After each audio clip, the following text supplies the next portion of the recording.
Folks, racism, anti-Semitism, homophobia, transphobia, they're all connected. Guys, gals, and non-binary pals, I'm in line, looking gorgeous, but in a very long line. She was running late, per usual, but we're gonna make it. Yes, welcome back. Recently, I did a video where the White House decided to invite drag queens. Joe said this yesterday.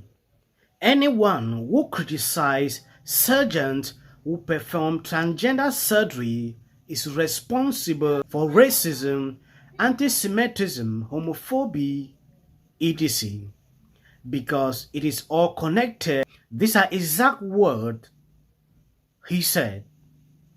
When I saw this video and looking at the population that attended this event, reading through a lot of articles, I realized it was signing the bill, the Marriage Act bill.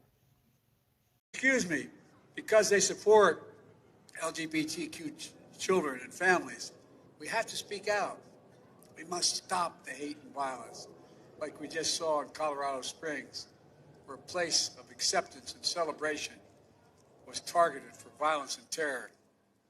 We need to challenge the hundreds of callous and cynical laws introduced in the states targeting transgender children, terrifying families, and criminalizing doctors who give children the care they need. We have to protect these children so they know they're loved, and we will stand up for them and say they can seek for themselves. Folks, racism, anti-Semitism, homophobia, transphobia, they're all connected. But the antidote to hate is love.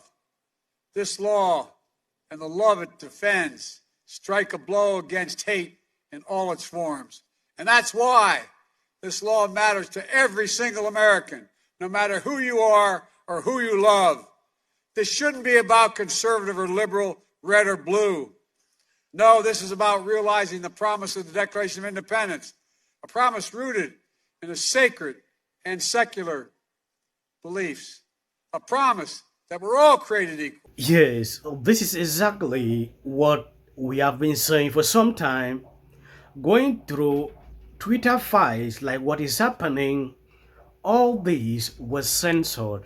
So you will understand from his speech that this was a coordinated effort to crack down on anyone who criticized these people. Like they term it, there is a vulnerable class, so they need to be protected. Reason they take up this decision to protect the Marriage Act. Voted, not where I voted and others said, look, marriage is between a man and a woman and states must respect that. Nobody's violated that law. There's been no challenge to that law. Why do we need a constitutional amendment? Marriage is between a man and a woman. What's the game going on here?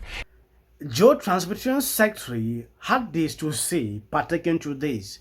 Starting today, millions of American families will know that our marriages are protected not just by a margin of one on the Supreme Court, but by American law. I hope and pray that my colleagues will find the courage to join me in opposing this misguided and this dangerous bill. This bill is simply the latest installment of the Democrats' campaign to intimidate the highest court in our land. Honestly, the bill should be called the Disrespect for Marriage Act.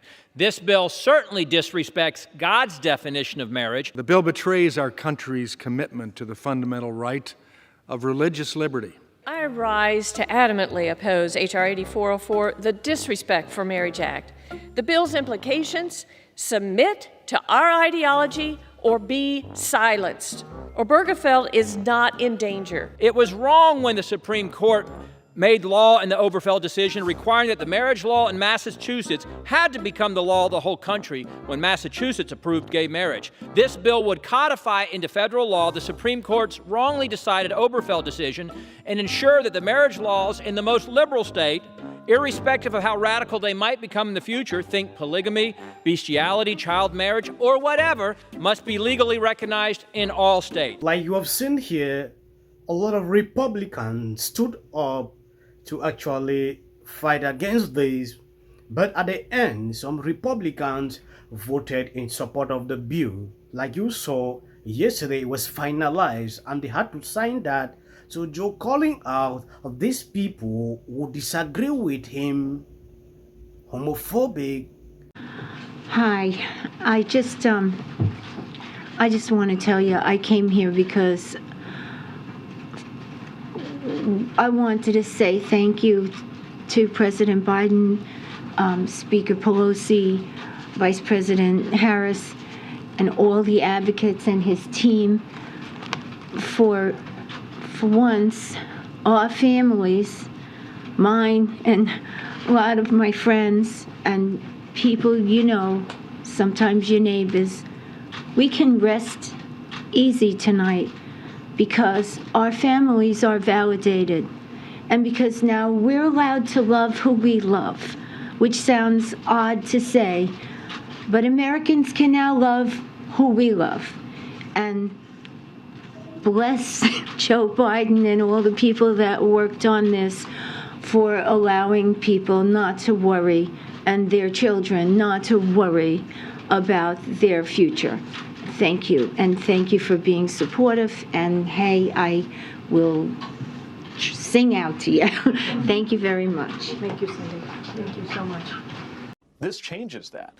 It says, as a matter of law, that no matter what the court does, we wouldn't have to, for example, worry about which state we were traveling to know whether we would be able to, in an emergency, catch up to one another in a hospital. And by the way, that's not a theoretical experience for us or for millions of Americans. You know, last year, when our son was hospitalized, I was able to catch up to Chasten, and he was able to relieve me as we took turns being at our son's bedside 24/7. Yes, like you heard, Joe's transportation secretary seems not to still be happy.